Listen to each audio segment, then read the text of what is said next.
is time for your last module, which is a low relief paper sculpture. So what does low relief mean? Relief means that it has a flat surface on one side and it has three-dimensional shapes on the other. Some reliefs are really tall, like if I glued this glue bottle onto here, that would be a very tall relief. It sticks out quite a few inches.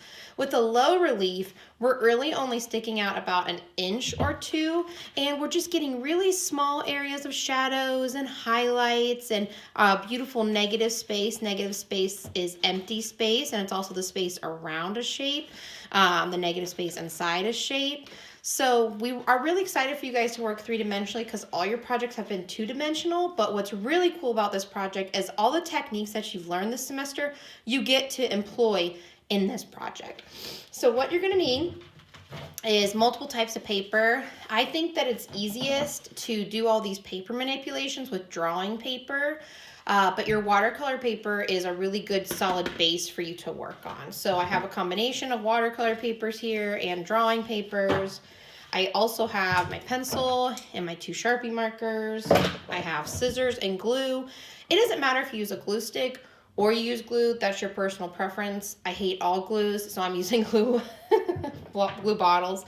And then, like I said, I would recommend using all the materials you've learned about this semester, or using your watercolor, using your colored pencil. But if you prefer one or the other, then just make your whole project with that. There's no requirements with what you have to make it with. Speaking about requirements, let's talk about what you need to have in this paper sculpture. This is a really open-ended project for you guys. How it looks really depends on your personal preference, but there are a few things that you're going to be graded on. So first off, you need to have at least 10 shapes. So they need to be a mixture of organic and geometric shapes, which we'll talk more about.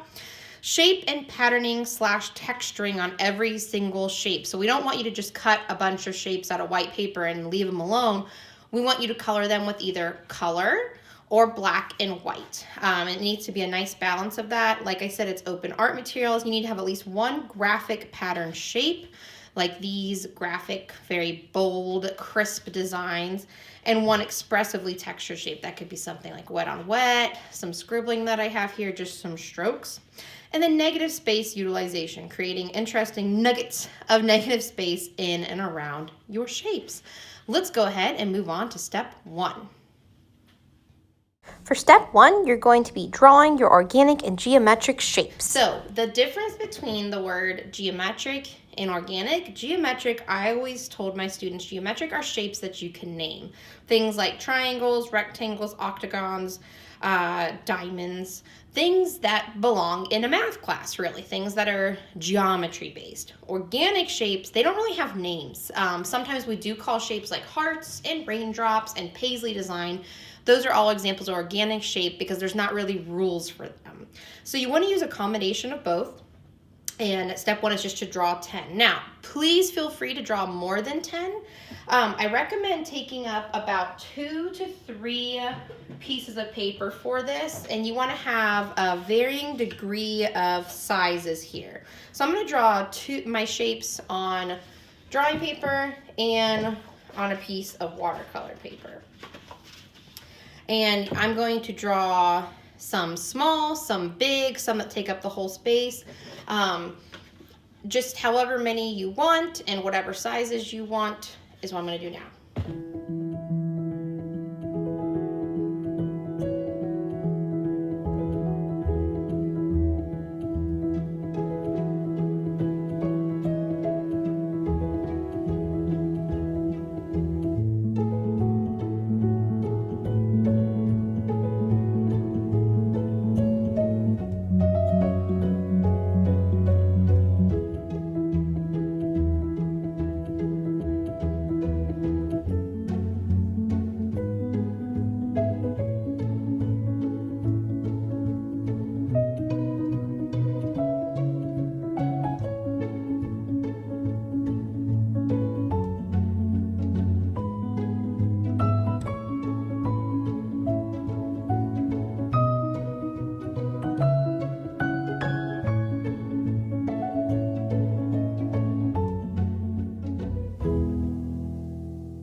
Step 1 is done.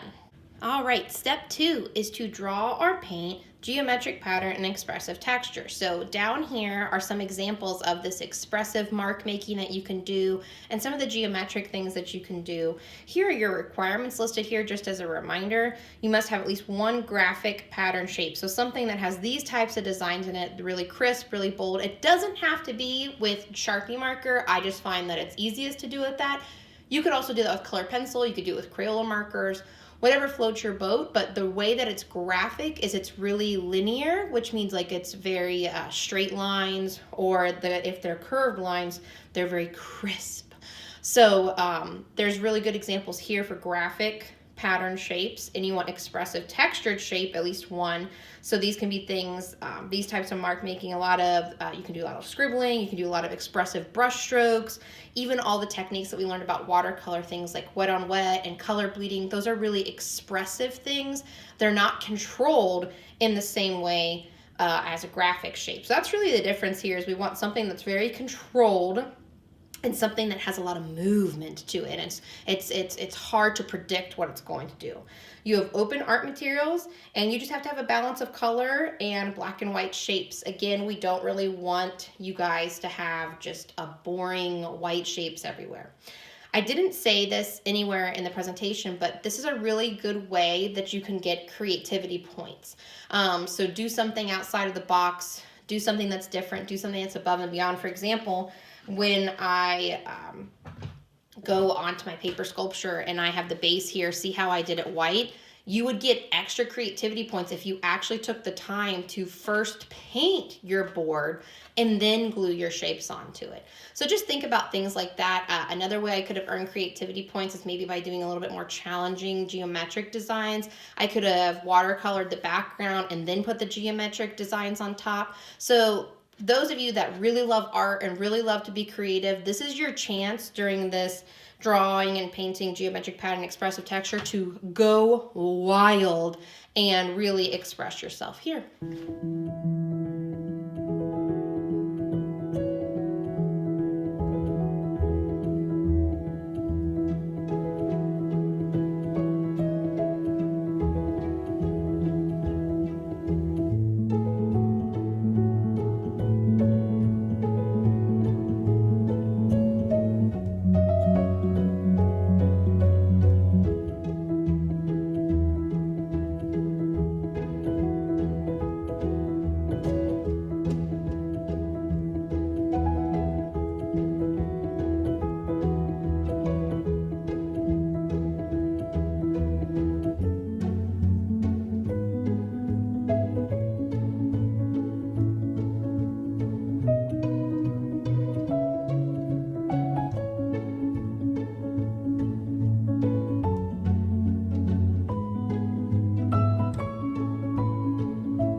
All right, step 2 is complete.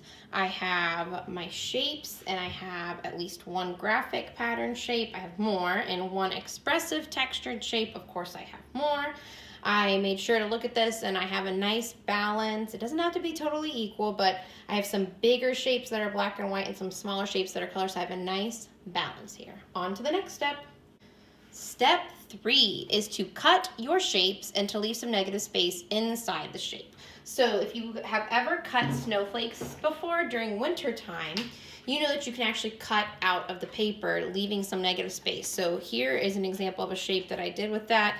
I took a triangle or a diamond, and I actually left negative space inside the shape, and then look, I put that shape in another spot. So it actually gave me an extra shape, which was really nice because it gave a really nice balance to some bigger shapes that I have and some smaller shapes, or I actually should say forms since they're three-dimensional.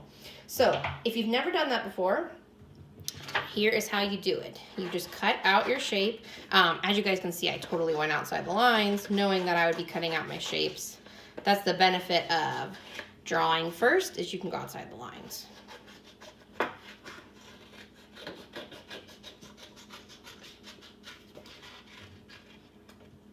So what I'm gonna do is I'm gonna make like just a little fold, and I don't want this fold to go across my whole paper. It's just kind of like a little pinch, and be very careful to not have your finger right underneath, and I'm gonna cut. And this allows me to have a little hole to get my scissors through, and I can cut out whatever type of shape I want. So I'm gonna actually follow the shape that I already have, but leave a border. I recommend taking like really little teeny tiny little cuts when you're doing this so that you don't end up cutting your whole entire shape out. So then what's really cool about this is I have a shape that has negative shape, but I also have another shape that I can do fun stuff with. I can cut it down, and I've just given myself more for my paper sculpture. So you're just gonna be cutting out all your shapes, and make sure you leave maybe one or two that have intentional negative space already cut out of them.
All right, so step 3 is all finished. I'm gonna cut my shapes. I did cut my shapes, and you can see I left some negative space. And now it's gonna be time for me to go on to the next step. So now it's time to assemble with glue and create negative space around shapes. Experiment with paper manipulation. So there is a little paper building techniques infographic here that tells you all the different things that you can do. You can roll your paper, you can loop your paper, you can fringe your paper, you can make little curls by wrapping it around a pencil. You can make little tubes, you can cut little edges on them, you can make forms, little bitty cones. You can do lots of different types of folds, you can do slotted things, you can do extrusions, you can do fold and cuff, you can spiral. So you can do a lot of different things here. Again, guys, this is where you can get a ton of creativity points instead of just curling or folding something and just kind of placing things on top of each other. Mess with your paper a lot. I will say the watercolor paper is a little bit more difficult to manipulate, so I would probably keep the watercolor paper, and I did in my paper sculpture, more like loose bends, or this is watercolor over here, very harsh bends. It's not going to be able to do a lot of the curves and like twisty twirly things because the paper is just not as flexible, but it can do very slight curves and it can do very harsh bends. Your drawing paper is where I would have things, if you want things to be like wavy, you can do those types of things with your drawing paper. So the first thing before you do any sort of assembling is to just experiment with multiple types of paper manipulation.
So as you can see, all of my pieces are no longer flat. They all have some highlights, they have some shadows.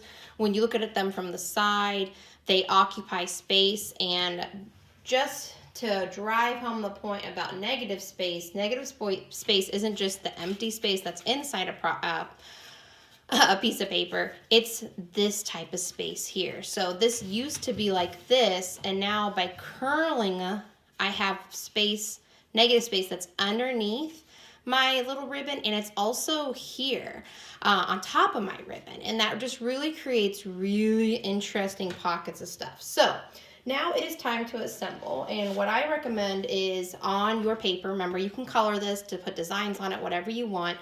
You have to make sure that things attach. Like this wouldn't attach very well to this with these curved edges. There'd be really only one point of attachment, which you can do, but I always like to help myself a little bit. So as you can see in this one, I created these little folds that allowed me to anchor down my little pieces of paper sculpture, and it really doesn't take away from the final design. It actually just kind of creates like another little plane. Now on some of these shapes, I did just glue on the edge of the shape. You just have to be way more patient because you have to wait, and you have to wait, and you have to wait, and you have to wait, but it will turn out really cool, like how this like triangle mountain is kind of standing by itself, but that took probably the longest out of everything here. If you have little teeny tiny folds, they create greater surface area to stick to the other surface, which bonds quicker. So what I would do to say this shape right here, of course I could put glue right here and here and hold it and hold it and hold it.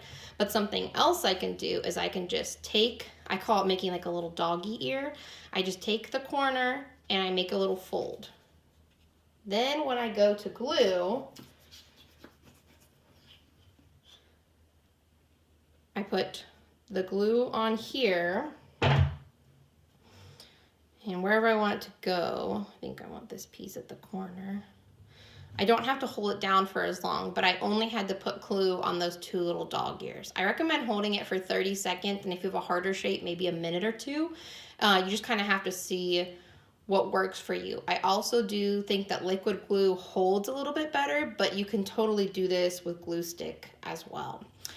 Something that you're gonna want to do as you're working on this is you want to play around with composition. So don't just put something down just to get the project done. Play around with how it looks on different parts of the paper. You can also go beyond the edge of the paper. So this is a good example. I have many pieces that are coming off of the edge. This cool little fan shape right here goes right off the border. You're making a sculpture, so you're going off the bounds of the paper, so you're allowed to break the rules a little bit. So if I wanted this shape to kind of come off, which I am sort of loving because I really like that when you look down, you can see the white of the paper and the black of the table. I'm not all the way on my paper. That's okay. I have plenty of other shapes that can fill up this paper sculpture. So go ahead and assemble your sculpture.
So as you guys are working on your sculpture, feel free to turn your sculpture any which way. Your sculpture should look good from all different angles.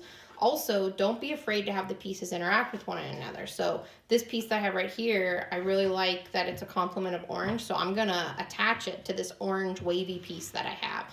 So again, there's no rules, just make it look really cool, make it have negative space, and really play around and just have fun with it.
Okay, so this project is officially done. And what's really cool about this is if you guys get to this point and you're like, wow, my sculpture, I don't like this empty space right here. It's missing something. Get out your drawing paper, get out your watercolor paper, and change it. You can take things off, you can put things back on. If you're not satisfied with the end result, then fix it. You have the tools in your tool belt to fix it. So the final step of this project is you're going to need to take 2 pictures. You're going to need to take one from above like this, so you'll be showing it to your Chromebook like this. And the other picture needs to be from the side. So you would be holding it up kind of like a pizza pie, like a pizza delivery guy, holding it up so we can see all these different designs. You can show us whatever angle's the best, but we definitely need to see a top view. Imagine if you're at the top of the mountain looking down on something. That's the view we need to see, and from the side. So if you are a little ant on the ground looking out at a landscape, what does it look like? And then you are finished. Great work, guys. I hope that you enjoyed working 3-dimensionally.